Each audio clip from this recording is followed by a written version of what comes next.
Fala galera, meu nome é João Marcos e você está no Manual do Leitor Moderno. Nesse vídeo eu vou mostrar para vocês os 7 erros dos leitores iniciantes e como você pode fazer para não cometer esse erro. Mas antes de eu começar, se inscreve aqui no canal, ativa as notificações para você saber todas as vezes que eu lançar um vídeo novo aqui no canal. Bom, vamos entrar de sola nessa parada. O que você tem que entender é que as dicas que eu vou passar aqui agora são erros que eu já cometi e que você não precisa cometer. São dicas simples, então eu sugiro que você pegue papel e caneta e anote para você escolher melhor todas as vezes que você pegar um livro para ler, correto? E que você tem que entender também que um livro lido de forma correta é melhor que 10 livros lidos de forma errada. Então, eu vou passar para vocês aqui o primeiro erro, então já pega papel e caneta e vamos anotar essa parada. Então, o primeiro erro é não pesquisar o autor. Então, a gente tem que pesquisar o autor e diferenciar o contexto do autor do personagem do livro. Vou te dar um exemplo aqui, esse é um livro de São Luís Orione. Vou deixar na descrição aqui esse livro. Então, São Luís Orione nasceu em 72, só que a edição desse livro é de 1990, vocês não vão conseguir ver não, mas a edição é de 1990. Então, se você pegar e você ler só a parte da edição do livro e não conseguir pesquisar sobre o personagem, você vai achar que São Luís Orione nasceu em 1990. Mas não, São Luís Orione nasceu na década de 70. Então a gente tem que diferenciar autor de edição. E a gente também tem que entender que há vários contextos na edição do livro. Então a gente tem que pesquisar o autor. Então se você vai ler sobre economia, você tem que pegar um pouco de Gustavo Cerbasi. Se você vai ler mais sobre mentalidade, vai pegar sobre Napoleão Hill. Então a gente tem que escolher o autor naquilo que a gente vai estudar. Então a primeira dica é escolha certo o autor do livro, correto? E o segundo erro é não compreender a época do livro. A gente tem que entender e compreender a época que foi o livro. Eu vou dar um exemplo para vocês. A gente tem um livro chamado Pega a Visão, que é o livro do Rick Chester. Então Rick Chester é um autor da periferia. Então a gente tem autores da periferia e a gente também tem autores científicos. Então a gente tem que entender o contexto que está o livro e entender também a época que foi criado o livro. Então a gente tem que diferenciar isso, tá? Então a gente vai pegar um livro científico, a gente tem que ter certeza que a gente consegue ler aquele livro de leitura científica, porque é mais difícil. As palavras, o vocabulário vai ser mais difícil. Se a gente pegar um livro mais da nossa época, de autores brasileiros, a gente vai ter mais gírias do Brasil, a gente vai ver falar mais do Brasil, a gente vai ver falar mais sobre pessoas aqui do Brasil. Se a gente pegar um livro, por exemplo, do Canadá, a gente vai ver falar mais sobre o Canadá, vai falar mais da economia do Canadá. Então a gente tem que pegar o livro e entender o contexto de época daquele livro. Então, para você que está começando, não cometer esse erro, se você está começando a ler, pega livro de contextos de época mais recentes para depois a gente pegar contexto de época mais avançados. Então, não adianta você estar começando a ler e pegar livros e contexto de épocas de livros antigos, porque às vezes a gente não gosta de ler, porque na escola a gente aprende a ler Dom Casmurro, O Cortiço, são livros muito pesados para a gente começar a ler, então as pessoas não gostam de ler. As pessoas são obrigadas a ler isso na faculdade, então as pessoas não gostam de ler porque são livros ruins, são livros chatos de ler. Na verdade, são livros chatos de ler. Então, para começar a ler, a gente tem que pegar livros mais tranquilos, do nosso contexto, com vocabulários mais simples, para a gente não ter uma certa dificuldade.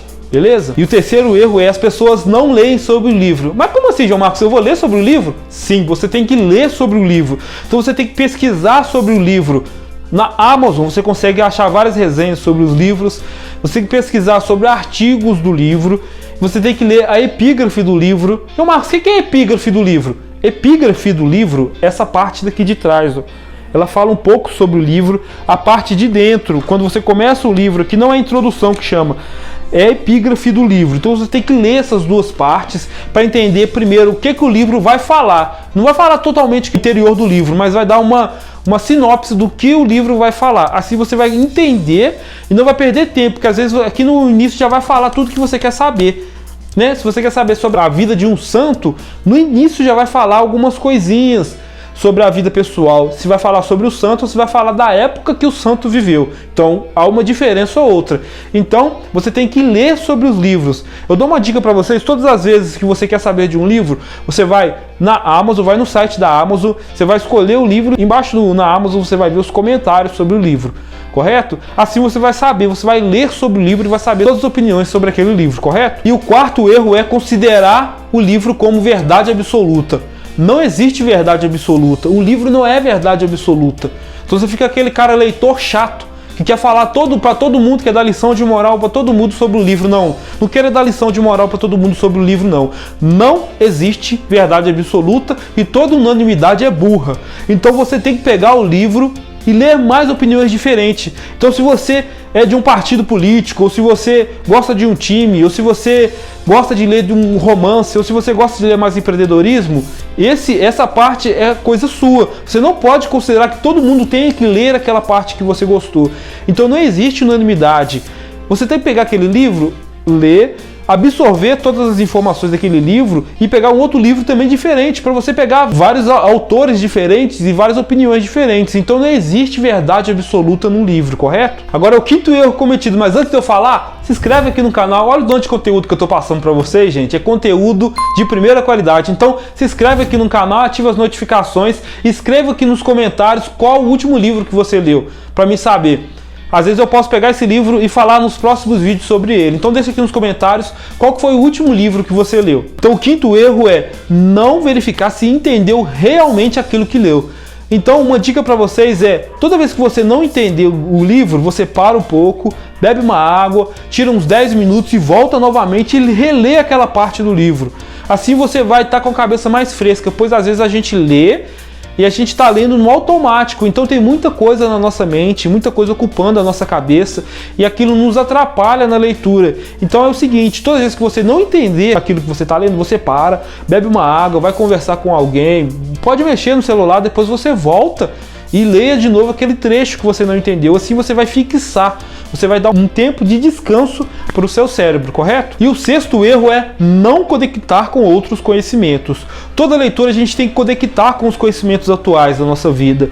Então um exemplo, por exemplo, a Bíblia.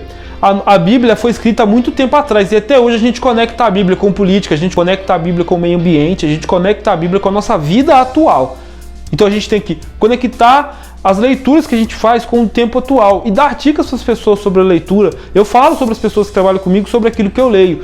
Então você pode dar dicas para as pessoas sobre aquilo que você leu e conectar com o tempo de hoje. A leitura. Então a leitura, dependente do tempo que foi escrito, do tempo que a leitura foi editada, ela pode te ajudar no tempo de hoje. Então tenta conectar a leitura que você fez com aquilo que está acontecendo na sua vida hoje. Isso vai te ajudar muito. E o sétimo, o último erro é não fazer resumos. A gente tem que fazer resumo de toda a leitura que a gente fizer. Todas as leituras que a gente fizer, a gente tem que pegar e fazer um resumo. Então eu sugiro que você tenha alguns cadernos, faça algum resumo no caderno, escreva. Se você lê pelo aplicativo, use o Evernote, use o bloco de notas, usa o Instagram para você postar algumas frases do livro. Isso vai te ajudar. Algumas pessoas vão perguntar, você pode falar sobre o livro para essas pessoas. Então eu sugiro que você faça resumos sobre aquilo que você leu, resumo sobre partes do livro, resumo sobre frases. Isso vai te ajudar muito a reter a leitura. Então se você gostou desse vídeo, já se inscreve aqui no canal, ativa as notificações para você saber todas as vezes que eu lançar um vídeo novo. Aqui embaixo tem um link do livro que eu falei nesse vídeo, tem um link também do nosso Instagram. Vai lá, já curte a gente no Instagram, já seja o nosso seguidor e tamo junto.